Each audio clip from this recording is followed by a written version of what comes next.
24 ঘন্টার ব্যবধানে শহরে পৌঁছেই পরীক্ষা দিতে চলে আসলেন দীপা কর্মকার। যেই বিশ্ববিদ্যালয় অর্থাৎ ত্রিপুরা বিশ্ববিদ্যালয় যেখানে পরীক্ষা দিতে এলেন, সেই বিশ্ববিদ্যালয় জুড়েই দীপা কর্মকারের বড় বড় কাট আউট। এই ইতিমধ্যে এখন পরীক্ষা দিচ্ছে দীপা কর্মকার। আমাদের সঙ্গে রয়েছে দীপা কর্মকারের মা। 24 ঘন্টার মধ্যে পরীক্ষা দিচ্ছে, এটা তো স্পোর্টসম্যানের ডেডিকেশন বলা চলে। কি বলবেন? কি বলবো, আশা করি ভালোই হবে, মেয়ের পরীক্ষা পাশ করে যেতে পারবে। আচ্ছা, বলছি মা হিসেবে কি টেনশন হচ্ছে? না না, কোনো টেনশন নেই। আচ্ছা, পরীক্ষা দিতে যাওয়ার আগে কি কথা বলে গেল, মাকে কি বলে গেল? না, কি বলবে, পরীক্ষা দেওয়ার আগে তো কিছু বলার নেই।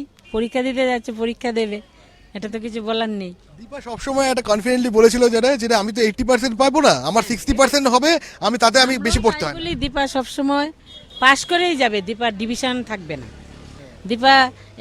দীপার কনফিডেন্স এটাই যে ও ডিভিশন নিয়ে কারোর মতো ফার্স্ট ডিভিশন সেকেন্ড ডিভিশন থাকবে না, ও রেগুলার পাশ করে যাবে, এটাই ওর ইয়ে।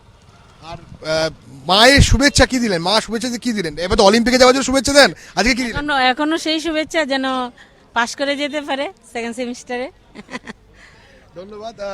আমার সঙ্গে ছিলেন এতক্ষণ দীপা কর্মকারের মা, এবং যেটা বিষয়টা এখন অন্য টেনশন, মানে সেই 14 তারিখের যে প্রদুনবার সেটা সফল হবে কিনা সেই টেনশন ছিল 14 তারিখে।